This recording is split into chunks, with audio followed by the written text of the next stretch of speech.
I will ask Eric for a debate that morning of May 10, because he will be here, and so he can't say, well, I'm too busy being majority leader. He's got time to make sure the Enrico committee is under his stewardship and power, right? So there's always time for that one, right? To make sure that the power falls in the right way. So if he's there, I'm going to ask him for a debate that morning, and hopefully we'll either get a yes or a no. Thank you for the question. Yes, sir? Economically, how do you feel about the U.S. dollar? Yeah, that's a good one. The U.S. dollar, some people in this room are hot on that one. I'm not Armageddon on the U.S. dollar. If it was just the United States alone, I'd say it's going to go down, right? All the best indicator of our future course and our future economy is the education system we have in place right now, right? Everybody, even the Asian countries that are 10 years behind us, it's all up here right now, right? It's all human capital. Manufacturing is still important, but we live in an information economy. And so the best predictor of our economy is how the kids are doing in school. And the U.S. students right now are at the bottom of the OECD, right? The rich 23 industrialized nations in science and math test scores, right? Not near the bottom, we're at the bottom. And so if that's what's going on with the structure, with the real economy, right? Not the stock market, with the economy, you tend to be a little pessimistic on U.S. growth. The good news is everyone else is doing worse, right? So that's the irony of ironies, right? So the U.S. dollar is weaker than it should be if you're just looking at the United States of America, right? But where else are you going to invest your money? Are you going to invest it, where are you going to go to Europe, Spain, and Italy? Right? You're going to park it in China right now?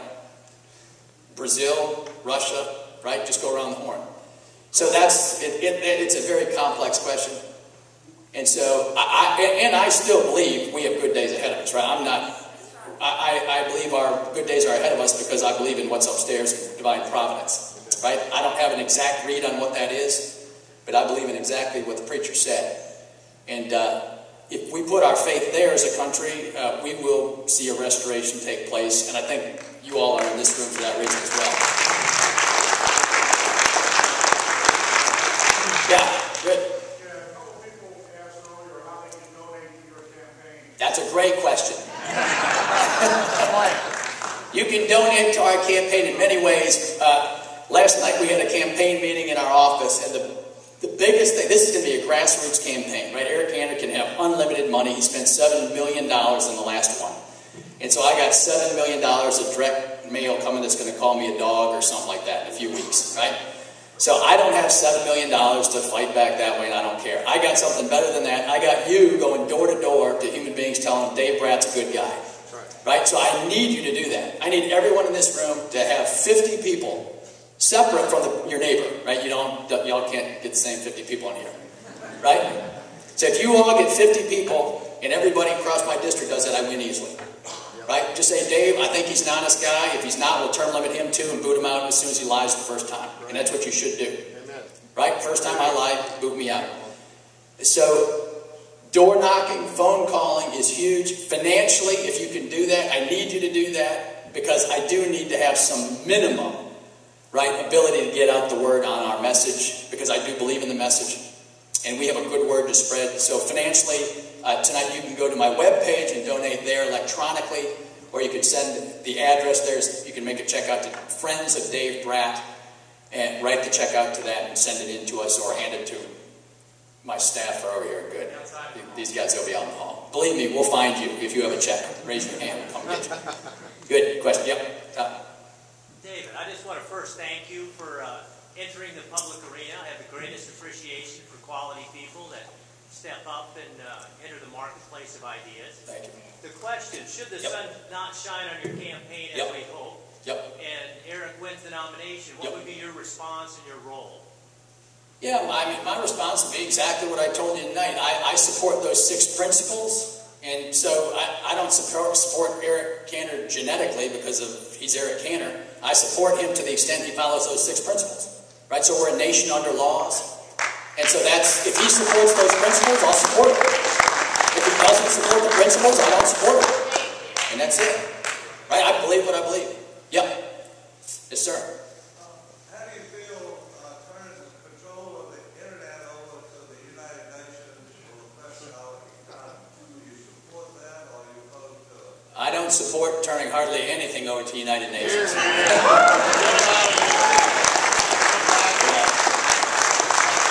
U.S. sovereignty, rule of law is we're a nation of laws, not a globe of laws, right? That's a nice dream, but that will not happen. Yep. Let's go to your expertise on the economy. One of the things that I'm concerned about, and everyone that has a 401k or any kind of retirement, the Fed's been pumping money, quantitative easing. I think the stock market, I know the stock market is artificially inflated. When they stop, and they're going to have to, I mean, it's going to crash. Do you see any other, how do you ease out of this without spooking everything? Every time they mention it, the market takes a nosedive. Well, that's what I was talking about, right? So they got $4 trillion in assets on the balance sheet in this tapering, right? So they got $4 trillion, that's with a T. And this tapering is in the billions, just teeny, like teaspoons, right? 10 or 20 billion in taper. They're starting to back off just a little bit. And a few weeks ago, I think it was Turkey and Brazil and China had a big hiccup because we were tapering just that little bit.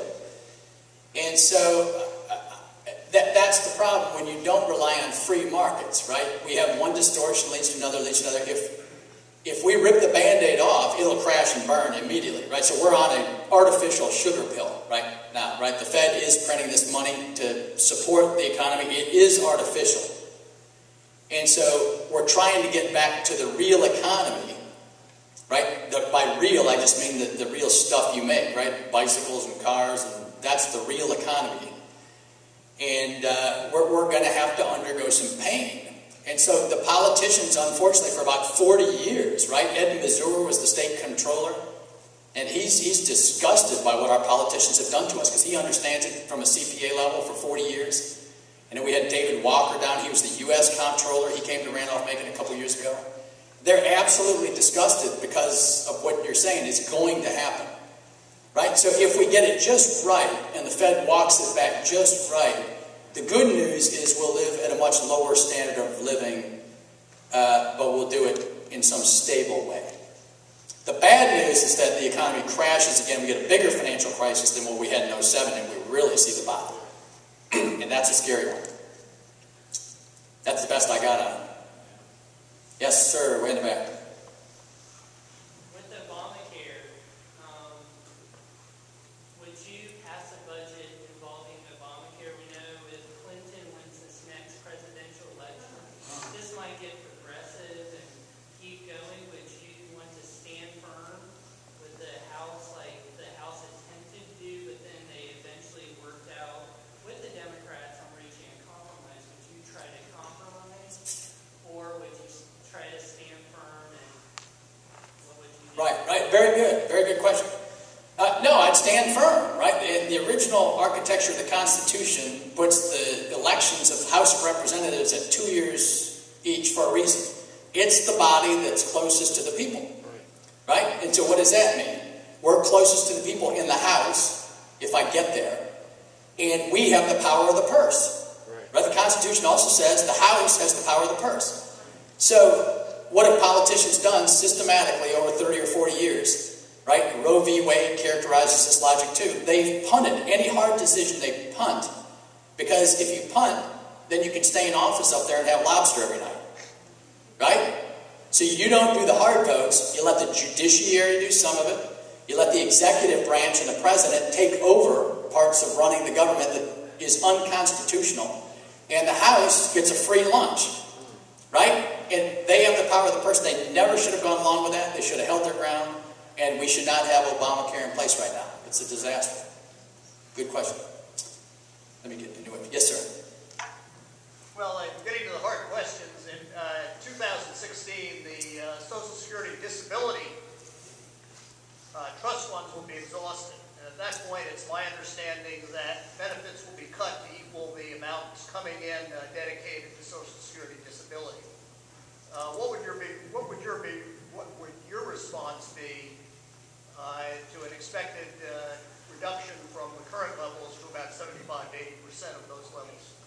Yeah, and you're saying 2016? That's right.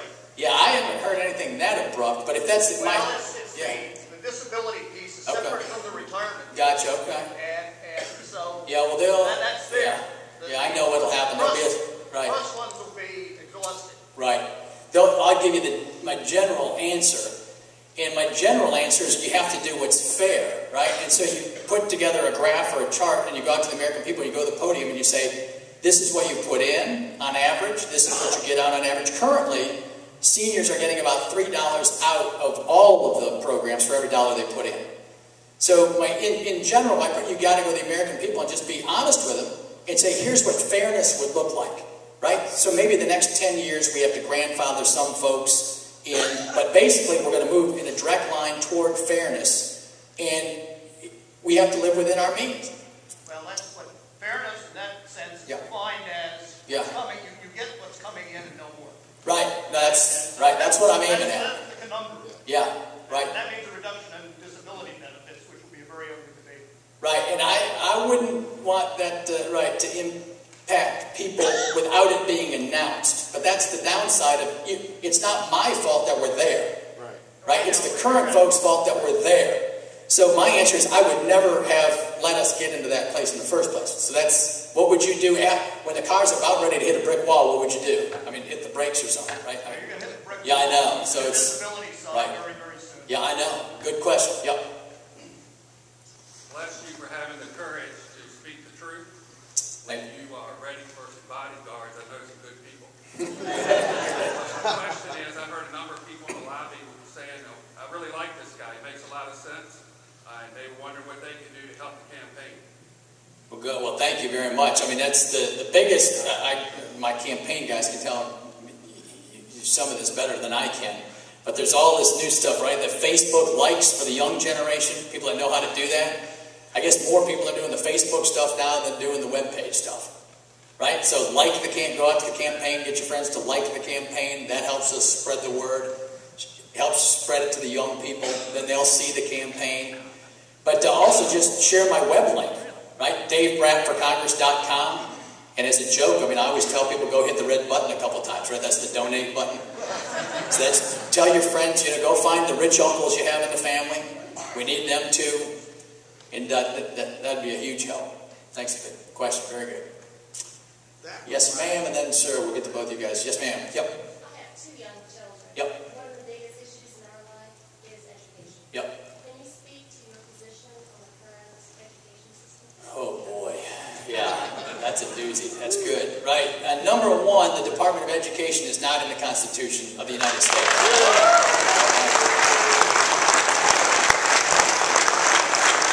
Number two, education is in the Constitution of the Commonwealth of Virginia. We're supposed to provide every kid with a quality education. Number three, my hero Socrates trained in Plato on a rock. How much did that cost? So the greatest minds in history became the greatest minds in history without spending a lot of money. Right? And so the problems in this nation are more of discipline than of any, there's no shortcuts. We always want these shortcuts, right? And there's no shortcut, right? I just took away my girl's makeup for a month because she didn't get a right grade in math.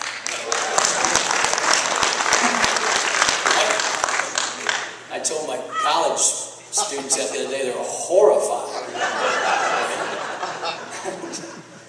But on a serious level, right, not top down, right? Education should, I see our local leaders here, the local leaders need to empower our teachers. And it's a social contract, right? Everything's a social contract. We need to value those teachers. We need to tell them they're worthwhile. Their job is worthwhile. And most people in management or whatever know pay isn't the ultimate motivator. Right? Teachers didn't go into teaching because they want pay. Right? They go into teaching because they like kids. They want to help kids. And so what they get ticked off about is when the pay is, right, someone in the administrative office is getting twice what they are. Right? It's differences in pay. And then that gets everybody's blood pressure up. And so, I mean, I think it's just common sense. I'm obviously, going to be one congressman at best, but I'm going to move everything I can in that direction. And I'll get up to the podium and speak on it. But if for me, I'll just tell you a personal thing. Whenever I grew up, I guess I did grow up. While I was growing up, I always looked at a congressman and said, I should want to be like that person. Right? So I want to be that man for your kids. I want to be someone that will live a life of virtue and that they can look to. So my view of education in the classic sense, these people are founders that were represented. You could look up and aspire to be them. And so congressmen also need to do that. They need to be role models for that. Yes, sir. It takes a long time to fix something that's been getting worse and worse year by year. I don't expect miracles, and I'm sure most everyone here doesn't expect miracles either. But it starts with the first step, which I appreciate you've taken up, which is standing up and saying, I'm willing to move forward with your support. When Jamie Radke ran, I know that there were certain, as a part of her plan, certain targets, not just financially, but as far as reaching out and talking about grassroots, knocking on doors, those kinds of things. And I'm just wondering if you have specific targets in your plan that you need to meet in order to believe that you have done everything you need to do in order to secure this position. Well, it's good. I'm glad you mentioned miracles because that gave me the answer to the question. If I just had to do quantitative targets, it would be very hard. Eric Cantor is very effective at fundraising and playing a pretty aggressive game with people when I'm trying to raise funds from them. I won't go into all the details on that because it gets a little gory. And so, but yeah, we're hitting metrics. We have hundreds of volunteers, literally the names of hundreds of volunteers. Fundraising is very challenging. I need all your help with that. But the miracle, somebody out in the lobby actually called it the mini miracle of this campaign. There's two of them. And together they might add up to a miracle and a win. One is national press. We've been blessed with unbelievable national press coverage. Right? The Richmond Times-Dispatch, for some reason, has their heads stuck in the sand so far. They're cheerleading for Eric by the day. They had an op-ed the other day that came out and used Eric's exact language, said, I can make your life better. I can solve your problems using the federal government. Eric is running on that language. And the Times-Dispatch ran the exact parallel language. We can make your life better by using the federal government programs to make your life better. In quotes, basically. I find them for you. Right? So the national press, and then the second minor miracle is a word called slating. That has given this campaign more legs than a centipede.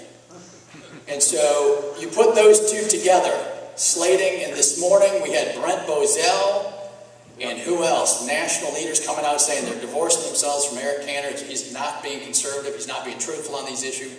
Brett Levin and a couple other heavy hitters. And I think the tide is turning. One by one, they're peeling off. And so we'll see. We'll see, right? Part of life is luck. Part of it's providence. So we'll keep our eyes tuned. Yes, ma'am.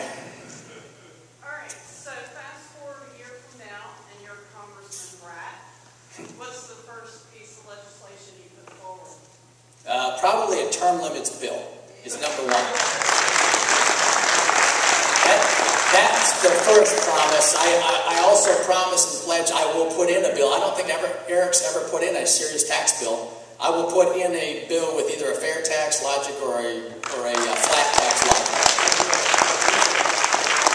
Right?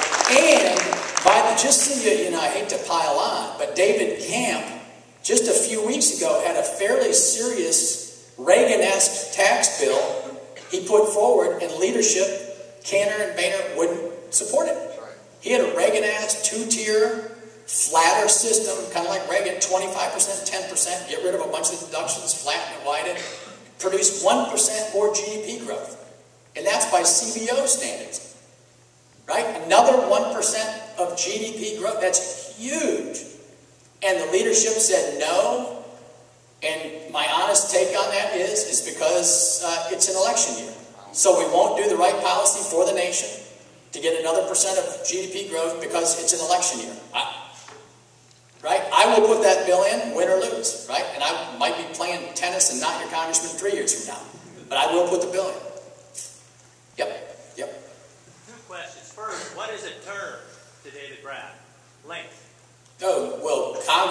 You mean my term limits bill? Correct. Probably something like in the 12-year thing. I've read some people that say, 3 in the House, 1 in the Senate, and get back home. Okay. Something like that. The other is Obamacare came about because we had some gaps. We had some problems in our existing health care system.